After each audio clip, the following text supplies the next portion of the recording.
Everyone's been staring at the tariff war like it's the final boss of the global economy. Politicians are screaming, markets are freaking out, and financial media is running wall-to-wall coverage of every tweet, every press conference, and every retaliatory measure like it's the Super Bowl of economic destruction. And while all of that is happening, 6 countries just quietly settled a $50 billion trade deal without touching a single US dollar. No dollar invoicing, no dollar clearing, no SWIFT, just a direct currency swap that bypassed the entire US financial infrastructure like it wasn't even there, and nobody covered it.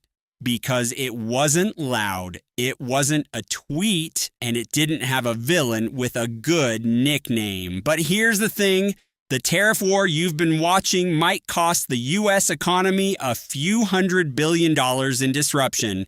What just happened with that $50 billion settlement could cost the United States something worth a lot more than money. It could cost the dollar its job.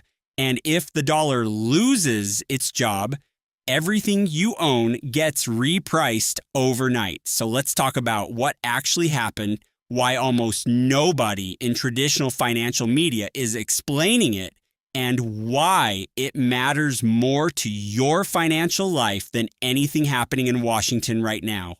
To understand why this is a big deal, you need to understand what the dollar actually does for the United States, because most people think the dollar being the world's reserve currency just means other countries like it. And that's a little bit like saying the Federal Reserve is just a really big bank. The dollar being the global reserve currency means that roughly 88% of all international trade settlements happen in US dollars. It means that when Brazil buys oil from Saudi Arabia, they don't pay in reais or reals, they pay in dollars. When Vietnam buys industrial equipment from Germany, they convert to dollars first. When any 2 countries on Earth do a major trade transaction, the dollar shows up as the middleman, whether either country asked for it or not. And that's not a coincidence. That's the system.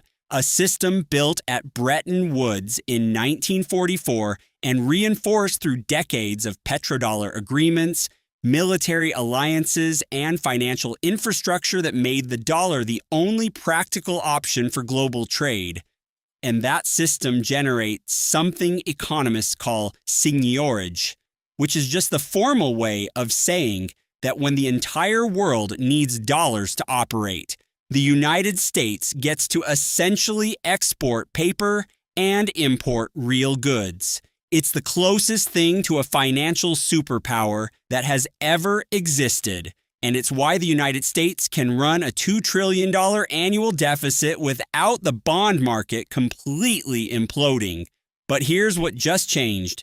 In early 2025, the BRICS nations, which now include Brazil, Russia, India, China, South Africa, and 4 newer members, completed a $50 billion bilateral trade settlement using a framework that routed entirely around the dollar. No dollar conversion, no U.S. correspondent banks, no exposure to SWIFT, which is the messaging system that underpins most international dollar transactions. Instead, they used a combination of local currency swaps, a new cross-border payment infrastructure that China has been quietly building for the last decade called CIPS, and in some cases, partial settlement in gold-backed instruments. And to be clear, this wasn't some rogue experiment. This was a structured, documented, institutional settlement between sovereign nations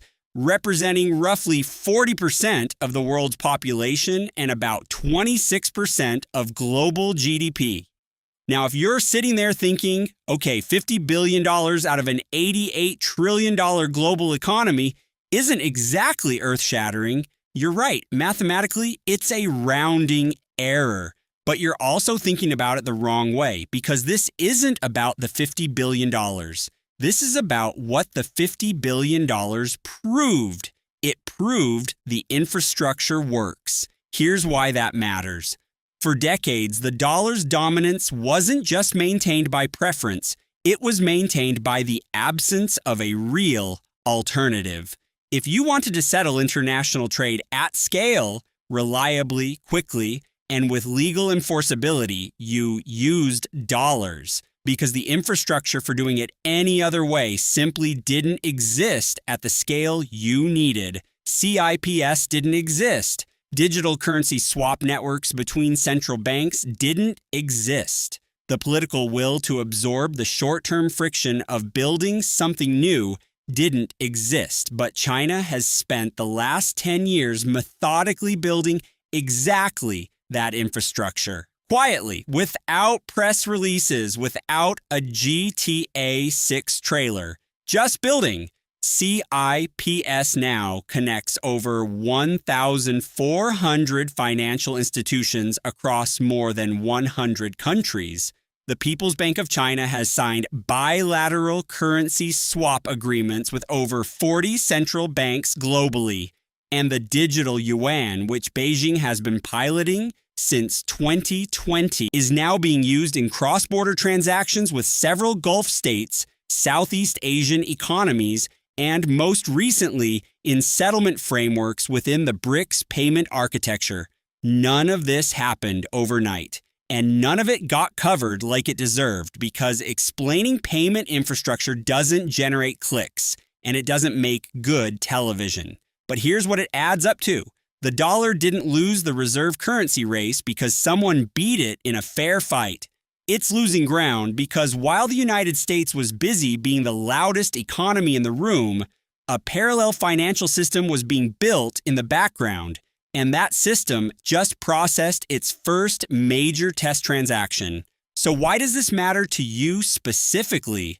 Because the dollar's reserve status isn't just an abstract geopolitical concept. It has a direct and measurable impact on your cost of living, your mortgage rate, and the purchasing power of every dollar sitting in your bank account.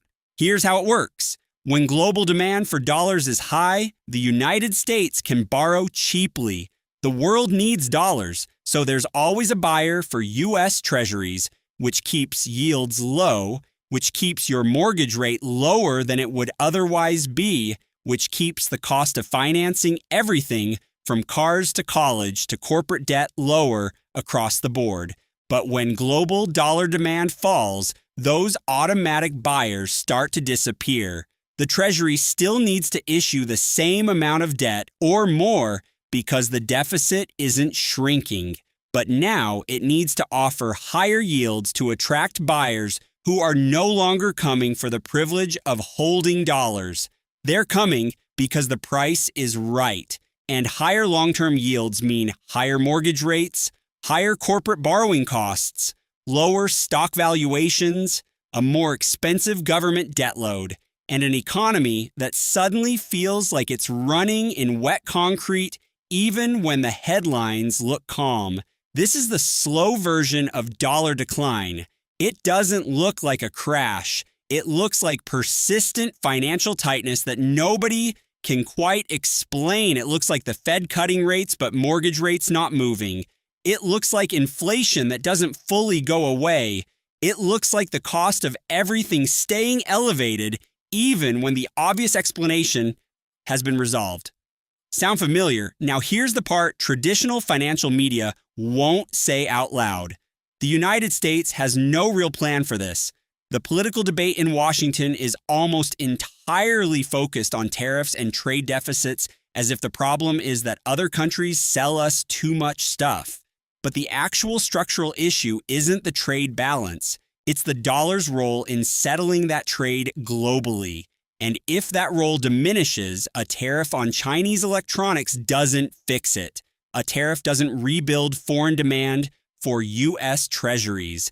A tariff doesn't reverse 10 years of payment infrastructure construction in Beijing. The policy response to a slow dollar displacement requires long-term institutional thinking, the kind that doesn't fit in a campaign slogan and doesn't trend on social media. So instead, the noise stays focused on things that are visible, loud, and feel like action. while the actual structural shift keeps compounding in the background. And that's why I made this channel, because the real risks to your financial life are almost never the ones dominating the headlines. They're the ones that don't have a good enough villain and don't make the algorithm happy. The tariff war might end next quarter. A deal might get signed. Markets might rally, and financial media will declare victory and move on. But the $50 billion that settled without a dollar last month will still have settled without a dollar. And the infrastructure that made it possible will still be there. And the 40 central banks with active currency swap lines to Beijing will still have them. The dollar isn't going to collapse tomorrow, but the slow structural erosion of its global role is already underway. And the cost of that erosion won't show up as a headline. It'll show up in your mortgage statement, in your grocery bill, in the purchasing power of everything you've saved. And by the time it's loud enough to trend, it'll already be priced in. So if you want to actually understand what's happening in global finance before it hits your wallet, hit subscribe. Because I can promise you one thing, the story that matters most is never the one they're covering.